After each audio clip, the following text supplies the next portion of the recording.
This is Mako and Dark Phoenix from SetWaypoint.com, and we are reviewing Shank for the Xbox Live Arcade. Also available on PlayStation Network and the PC. Yeah, but we don't really care about those. No, we just got it for the Xbox. So, Shank is exactly how it sounds. You basically play this big Mexican and you go around shanking people. It's not exactly a game for all audiences. I definitely wouldn't get it for your kids or anything. No, it's rated M for mature, and there's a lot of violence, blood, and language. Yeah, inappropriate themes. There's a lot of scantily clad women and swearing going on.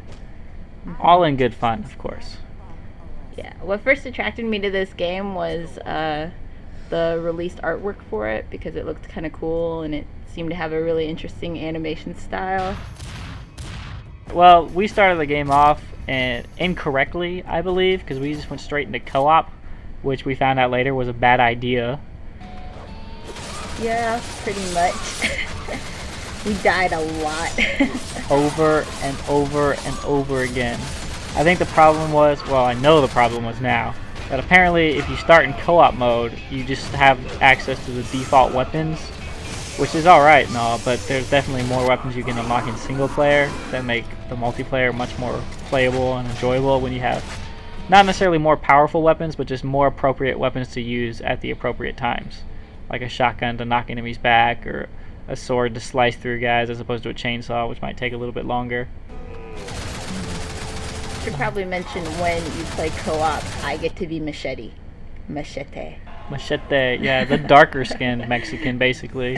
There's the light skinned with a badass mustache and the dark skinned guy. It's very racially appropriate, but very Hispanic in nature. I don't know if the developers did that on purpose or not, but I'm not judging. Let's just say. But yeah, and one of the things that really got to me in the multiplayer is there's so many buttons to push that occasionally when you have to push X to revive your partner, and occasionally when you try and push X to revive them, you end up just swinging your knife around trying to shank the air, because shanking guys and reviving your partner is the same button. And it got kind of annoying that about half the time we tried to revive each other, we ended up just slicing the air and then getting killed and having to restart. Yeah, it's a bit glitchy, I think, in the fact that they've programmed so many different combos with different buttons. Sometimes you'll be meaning to, just revive a character, but you'll be moving at the same time, and so it thinks it's supposed to do something else. Unless you're standing still and then hit X, you won't revive. It's kind of a little bit annoying. Yeah, I like to describe it in the sense that there's probably about 50 different things you can do in this game, and only 3 different buttons to do all of it in. So the game kind of leaves it up to its own opinion and discretion to figure out what you mean to do, and a lot of times it's kind of wrong. But yeah, after we did multiplayer, I gave the single player a shot. I thought, maybe this is a little better in single player. So I started that up, and let me tell you, it's basically just a lot of button mashing, which isn't necessarily a bad thing. It's very cool animation with all the button mashing, but it gets repetitive fast.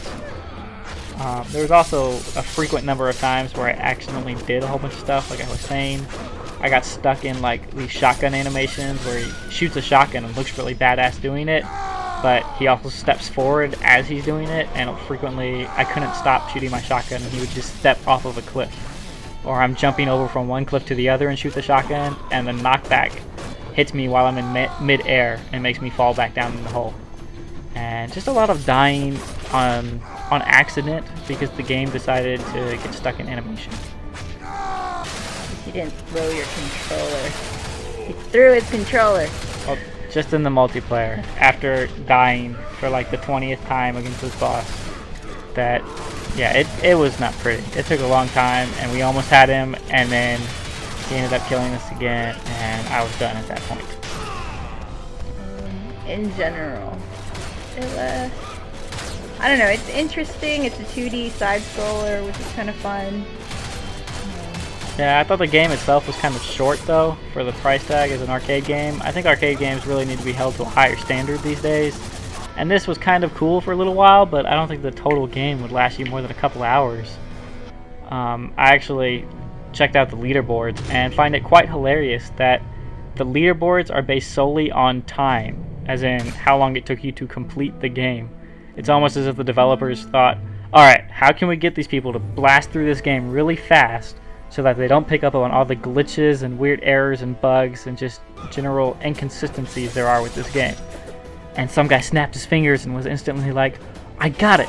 Let's just make them compete to see how fast they can play the game and to blaze through it before they realize how bad some parts are. Which I guess works, but I just found it kind of funny.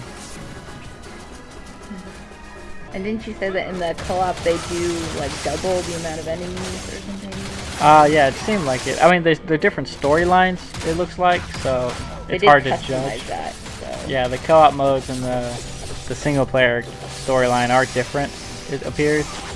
But, I don't know, the story itself is just this very loosely thrown together excuse to have these guys go around and kill as many people as brutally as possible.